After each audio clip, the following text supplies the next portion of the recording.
राजस्थान विधानसभा का मानसून सत्र, जबरन धर्मांतरण समेत कई विधेयक आज यहां पेश होंगे। राजस्थान स्वास्थ्य विश्वविद्यालय अध्यादेश 2025 सदन पटल पर आएगा। चिकित्सा मंत्री गजेंद्र सिंह खींवसर अध्यादेश प्रस्तुत करेंगे।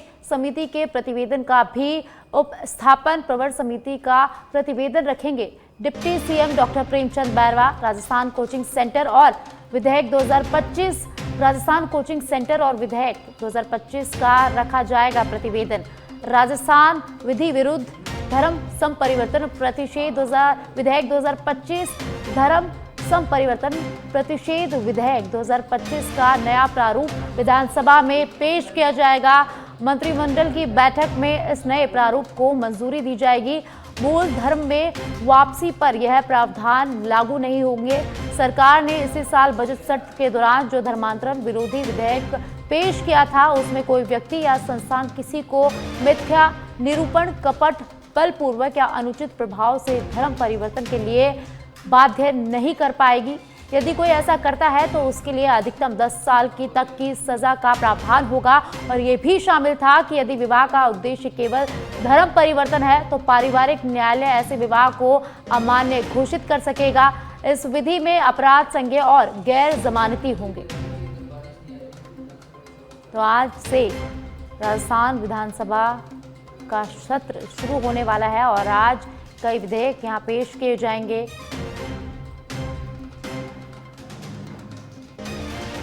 इस वक्त की बड़ी जानकारी, आज से राजस्थान विधानसभा का मॉनसून सत्र शुरू होने वाला है और इसमें कई विधेयक पेश किए जाएंगे।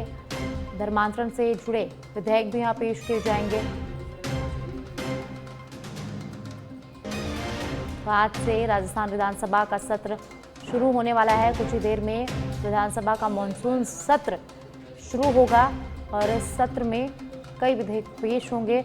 जबरन धर्मांतरण समेत कई विधेयक आज विधानसभा में पेश किए जाएंगे। राजस्थान स्वास्थ्य विश्वविद्यालय अध्यादेश 2025 सदन के पटल पर आ जाएगा। वहीं चिकित्सा मंत्री गजेंद्र सिंह खींवसर अध्यादेश प्रस्तुत करेंगे। समिति के प्रतिवेदन का भी उपस्थापन होगा। प्रवर समिति का प्रतिवेदन रखेंगे deputy CM doctor Premchand Bairwa. वहीं राजस्थान कोचिंग सेंटर विधेयक 2025 का प्रतिवेदन रखा जाएगा। राजस्थान विधि विरुद्ध धर्म संपरिवर्तन प्रतिषेध विधेयक 2025 भी आज पेश किया जाएगा और मंत्रिमंडल की बैठक में इस नए प्रारूप को मंजूरी दी गई। मूल धर्म में वापसी पर यह प्रावधान लागू नहीं होगा। तो आज से राजस्थान विधानसभा का मानसून सत्र शुरू होगा और इसमें धर्म परिवर्तन के साथ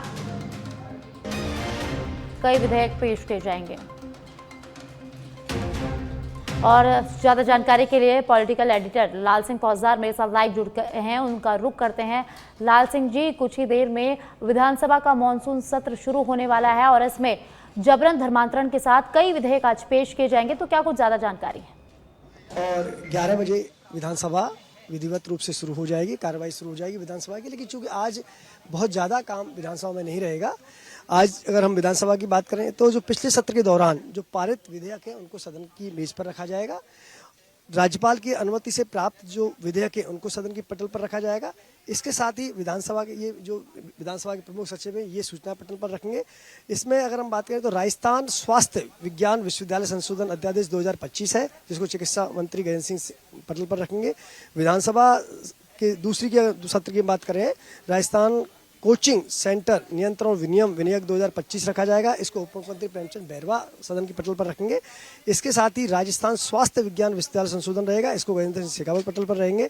और शोकाभिव्यक्ति रहेगी। शोकाभिव्यक्ति के दौरान तमाम इस दौरान देश भर में हुई हादसे, दुर्घटनाएं, जिनमें जनप्रतिनिधियों की मौत हुई, जिन लोगों की जान गई, उनको लेकर शोकाभिव्यक्ति व्यक्त की जाएगी। इसके बाद बीएससी की बैठक होगी, जिसमें विधानसभा के आने वाले दिनों में पूरी कार्य योजना तैयार की जाएगी। कितने दिन सदन चलेगा, क्या क्या विधेयक आएंगे। मोटे तौर पर माना जा रहा है कि 6 विधेयक इस बार पारित किए जाएंगे विधानसभा में। 3 वो विधेयक जो प्रवर समिति के पास हैं, एक जिसको कल कैबिनेट ने पास किया और 2, यानी कुल मिला के 6 विधेयक सदन में पटल पर शामिल होने वाले हैं, लेकिन इन सब में जो महत्वपूर्ण रहेगा साक्षी, वो रहेगा धर्म परिवर्तन को लेकर, जिस पर सभी की निगाहें टिकी हैं। क्योंकि कल कैबिनेट में जिस तरह कठोर कानून के साथ राजस्थान की सरकार भी अब राजस्थान में धर्म परिवर्तन को लेकर गंभीर है, और राजस्थान में अब धर्म परिवर्तन करना आसान नहीं रह जाएगा। यानी कि साफ है, अगर कोई धर्म परिवर्तन की मंशा गलत तरीके से रखेगा, या मैं कहूँ कि लव जिहाद जैसे मामलों में अगर वृद्धि होती है तो उनको सख्त कानून से निपटा जाएगा। 7 साल से लेकर आजीवन कारावास की सजा का प्रावधान है, और जिन स्थानों पर ये कृत्य किया जाएगा उनको सरकार जब्त कर लेगी, वो चाहे डिमोलिश कर सकती है, अपने कब्जे में ले सकती है। और अगर आपको धर्म परिवर्तन करना, उसके लिए भी कठोर कानून बनाए गए हैं। अगर व्यक्ति धर्म परिवर्तन करना चाहता है उसको 2 माह पहले कलेक्टर को सूचना देनी होगी, और अगर सामूहिक रूप से किया जाए तो 90 दिन पहले सूचना देनी होगी। जी साक्षी। लाल सिंह जी, कुछ ही देर में आपने कहा कि 11 बजे सदन की कार्रवाई शुरू होने वाली है, तो क्या सिलसिला है कि क्या विधायकों का आना विधानसभा में शुरू हो गया है? क्या कुछ माहौल अभी विधानसभा में?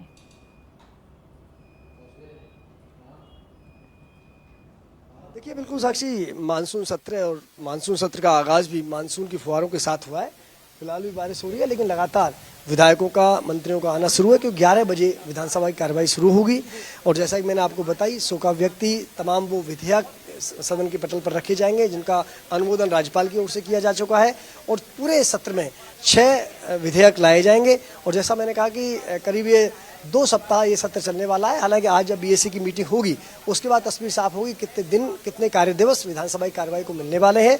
लेकिन जो सबसे अहम है साक्षी, वो ये है कि क्या इस बार सदन सुचारू रूप से चल पाएगा, क्या एक स्वस्थ परंपरा का निर्वहन हम लोकतंत्र में देखेंगे। हमारे सबसे बड़े जो सदन है, हमारा लोकतंत्र की आकांक्षाओं का पटल है विधानसभा, वहाँ हम ऐसी परंपरा का निर्वाह देखेंगे कि दोनों सत्ता पक्ष और विपक्ष जनहित के मुद्दों को लेकर चर्चा करें, जनहित की बात करें, चाहे विधेयक पर बहस की बात हो या कोई नए कानून की बात हो।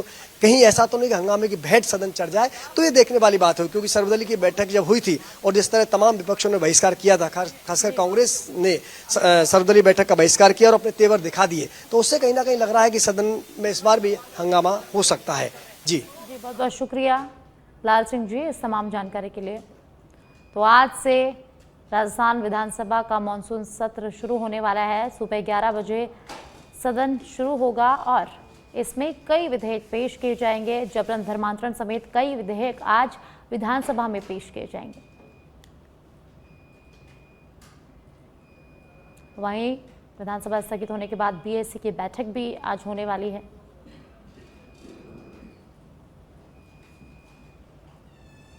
तो आज सुबह 11 बजे विधानसभा का मानसून सत्र शुरू होगा। राजस्थान के गृह राज्य मंत्री जमाल सिंह बेडम ने अपने जन्मदिन के अवसर पर आज जयपुर में आध्यात्मिक शुरुआत की। उन्होंने सबसे पहले मोती डूंगरी गणेश मंदिर में भगवान गणेश की पूजा अर्चना की, जो प्रथम पूज्य और विघ्नहर्ता माने जाते हैं। इसके बाद वे गोविंद देव जी मंदिर पहुंचे, जहां उन्होंने विशेष पूजा अर्चना कर भगवान गोविंद देव जी का आशीर्वाद लिया।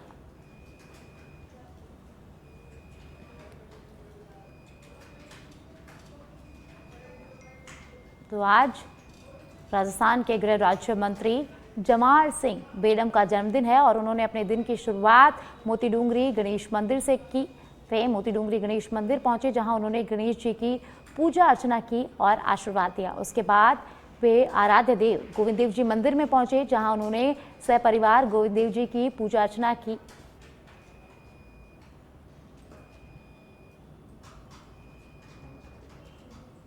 आज राजस्थान सरकार में गृह राज्य मंत्री जवाहर सिंह बेडम का जन्मदिन है।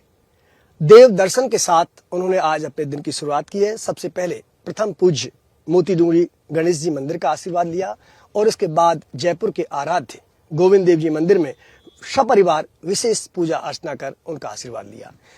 जवाहर सिंह जी, आज कई संयोग हैं। आपका जन्मदिन तो इसी दिन आता है, लेकिन आज विधानसभा का सत्र भी शुरू हो रहा है, मानसून सत्र शुरू हो रहा है।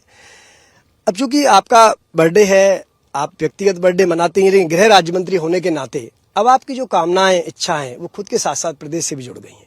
तो आज आपने अपने दिन की शुरुआत देव दर्शन के साथ की। क्या प्रभु से प्रार्थना की, क्या मांगा आपने?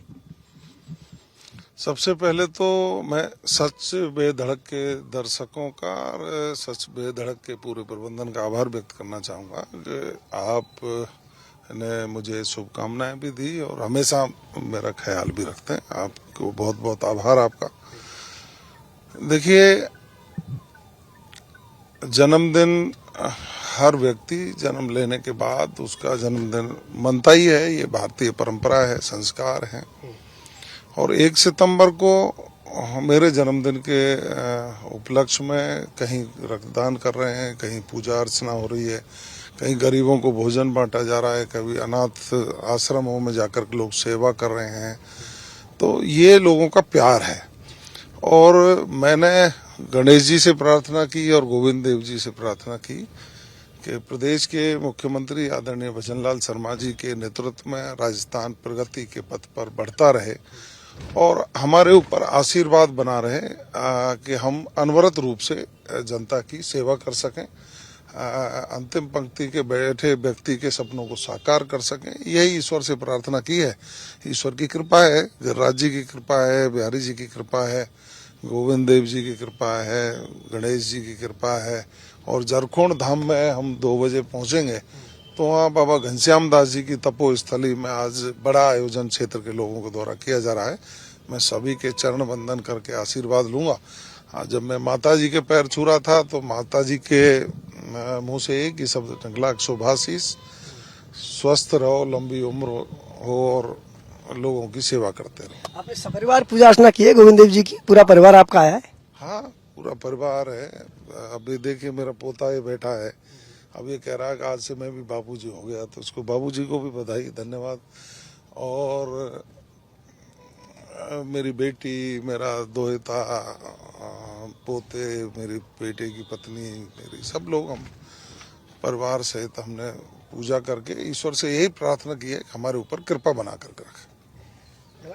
ये जो जन्मदिन आता है एक बड़ा पड़ाव होता है व्यक्ति के जीवन में, यानी कि वो मानता है कि अब मुझे एक और यात्रा यहाँ से शुरू करनी है जीवन की। जैसा आपने कहा कि भारतीय परंपरा है, हम मनाते हैं बर्थडे, लेकिन आपके, क्योंकि मैंने आपका राजनीतिक सफर देखा है, आपका परिवार का जीवन भी देखा है, आपका संघर्ष भी देखा है।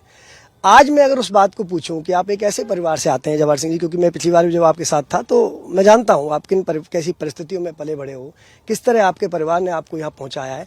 तो आपका जन्मदिन जिस रूप में आप मना रहे हैं, गृह राज्य मंत्री के रूप में, एक बड़ी अहम जिम्मेदारी के रूप में, और एक सफर जो आपका राजनीतिक रहा है, उसको अब तक के सफर को किस रूप में देखते हैं? कौन से वो संस्कार थे, माँ बाप के वो संस्कार, वो संघर्ष, वो क्या कहना चाहेंगे?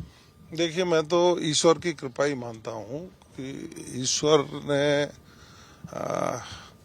जो आशीर्वाद दिया जन्म से लेकर और गांव में रहना, और आज भी मैं तो गांव में रहता हूँ।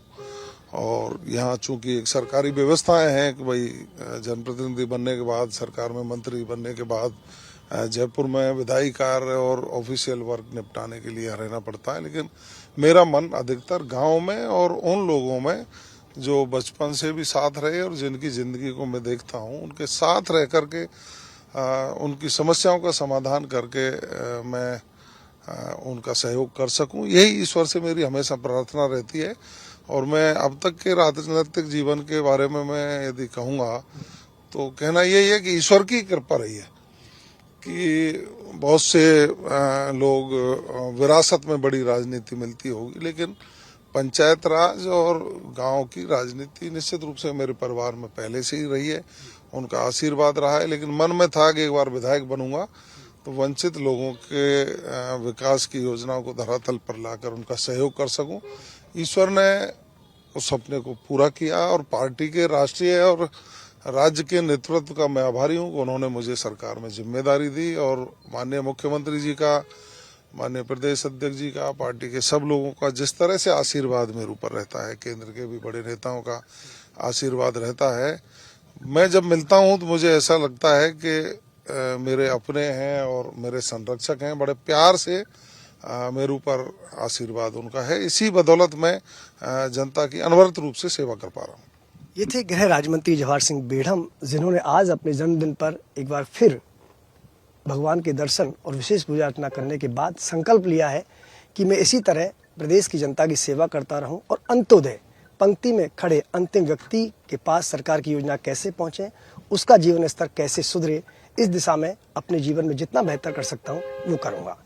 जर्नलिस्ट त्यागी के साथ लाल सिंह फौजदार, सच बेधड़क, जयपुर।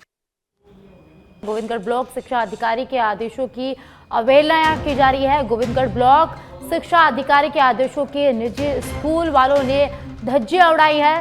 सीबीओ के आदेशों को नजरअंदाज यहाँ विद्यालय प्रबंधन कर रहे हैं। चोमू में तेज बारिश से कई जगह जलभराव हो गए, जलमग्न जैसे हालात यहाँ बने हुए हैं। सुरक्षा नियमों की यहाँ अनदेखी की जा रही है और वहीं बच्चों की जिंदगी से खिलवाड़ यहाँ किया जा रहा है। चोमू में स्कूलों की मनमानी पर अब सवाल खड़े हो गए हैं। छुट्टी के आदेशों के बाद भी ये स्कूल खुली हुई है, स्कूल आदेशों की खुली अवहेलना यहाँ कर रही है। आखिर सरकारी नियम तोड़ने वाले स्कूलों पर कब कार्रवाई होगी?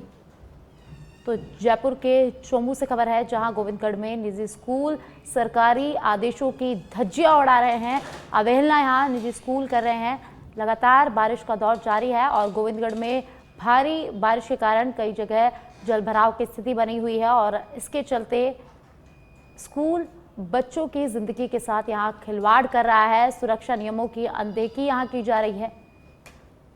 तो सबसे बड़ा सवाल, आखिर सरकारी नियम तोड़ने वाले स्कूलों पर कब कार्रवाई होगी?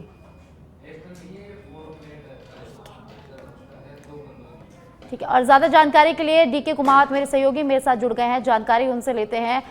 डीके, चोमू में लगातार सरकारी आदेशों की अवहेलना की जा रही है, धज्जियां उड़ाई जा रही है। निजी स्कूल यहाँ अवकाश के बाद भी खुले हैं, तो अभी क्या कुछ स्थिति है? कौन से स्कूल ऐसे हैं जो सरकारी आदेशों की अवहेलना कर रहे हैं? बिल्कुल बताना चाहूंगा, गोविंदगढ़ ब्लॉक में तेज बारिश के चलते सोमवार को एसडीएम दिलीप सिंह राठौर ने सभी सरकारी व निजी स्कूलों में अवकाश घोषित कर दिया था। ब्लॉक शिक्षा अधिकारी कृपया निधि त्रिवेदी ने आदेश जारी करते हुए कहा कि छुट्टी का उल्लंघन करने वाले स्कूलों पर बड़ी कार्रवाई होगी। उसके बावजूद भी आदेशों की धज्जियां उड़ाते हुए कुछ निजी स्कूलें जैसे क्यूरियस हुई, ऐसे स्कूलें बसें में भर भर के अपने बच्चे सोमू शहर में दौड़ते हुए नजर आए, जो कैमरे में कैद हो गए। जी बिल्कुल बताना चाहूंगा, इस स्थानीय लोगों ने इस बच्चों की सुरक्षा के साथ खिलवाड़ करने का आरोप भी लगाया है। भारी बारिश और जल भराव की स्थिति में विद्यालय प्रबंधन का यह कदम प्रशासनिक आदेशों को सीधी अवहेलना माना जा रहा है। जी, तो प्रशासन की तरफ से कोई कार्रवाई की गई? प्रशासन का कोई अधिकारी इस स्कूल में पहुंचा? जी बिल्कुल, अभी अधिकारियों से बातचीत करने की कोशिश की गई है, लेकिन उन्होंने फोन रिसीव नहीं किया। जी बहुत बहुत शुक्रिया डी के इस तमाम जानकारी के लिए।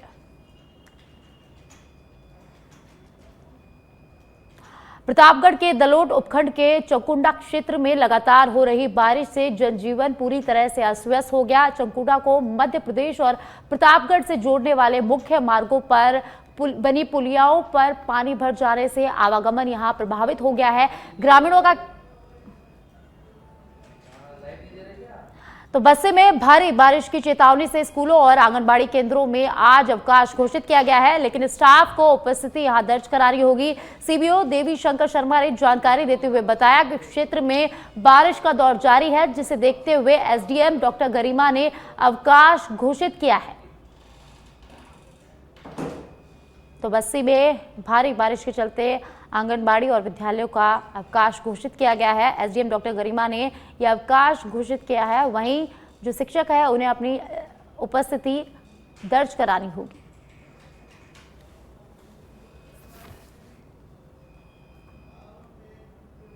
जैसलमेर के रामदेवरा में चल रहे भादवा मेले में पिछले 27 दिनों से बाबा रामदेव की समाधि के दर्शन के लिए उमड़ रही भीड़ अष्टमी के दिन कुछ कम नजर रही।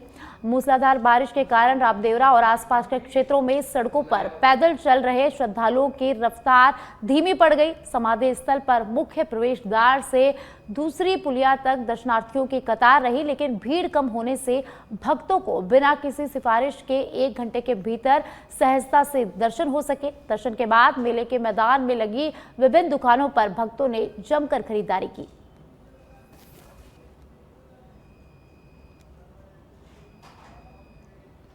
और अब भरतपुर के बयाना से खबर है, जहां मूसलाधार बारिश के बाद बांध और एनीकेट लबालब हो गए हैं। तेज बारिश के बाद केयर एनीकेट टूटने से कलसाड़ा वल्लभगढ़ मार्ग बंद हो गया है। वहीं एनीकेट के तेज बहाव में 3 बाइक सवार युवक बह गए। युवाओं की मुस्तैदी से तीनों बाइक सवार युवकों की जान बच गई। घटना के चलते तेज बहाव में 3 बाइकें पानी में बह गई हैं। पुलिस जवानों ने दोनों तरफ यातायात को बंद कर दिया है।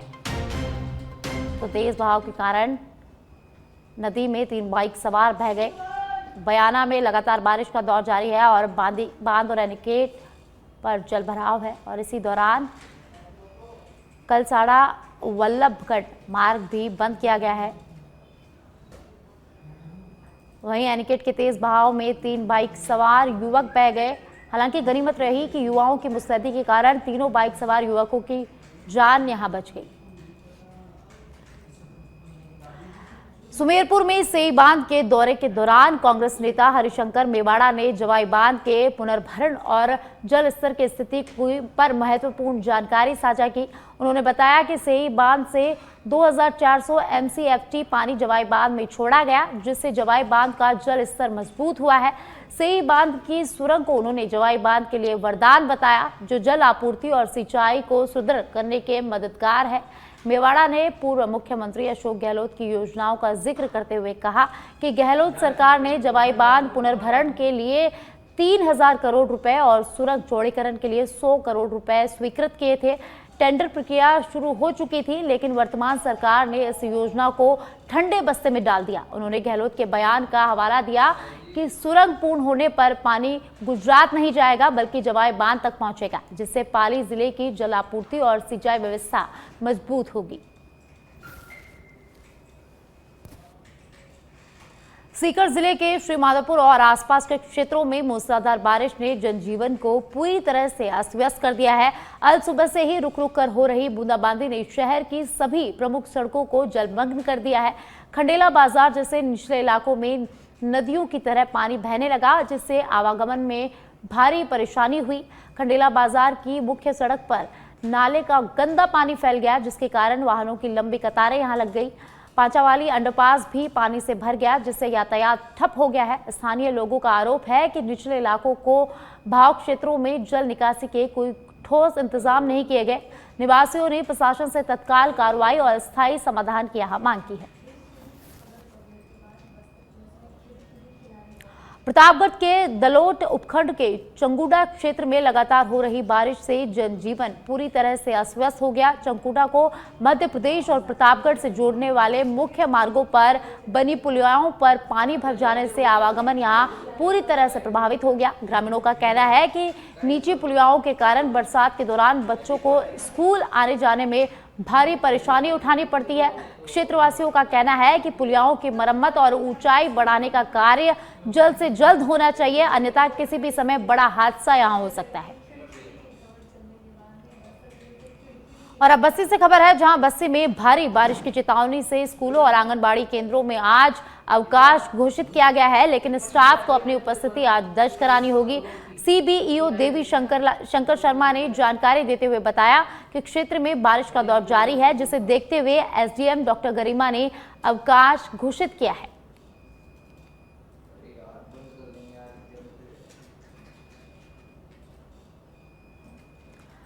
तो बस्ती में लगातार बारिश का दौर जारी है और भारी बारिश को देखते हुए SDM ने विद्यालय और आंगनबाड़ी में अवकाश घोषित कर दिया है, लेकिन जो टीचर्स है, शिक्षक है, उन्हें अपनी उपस्थिति यहां दर्ज करानी होगी।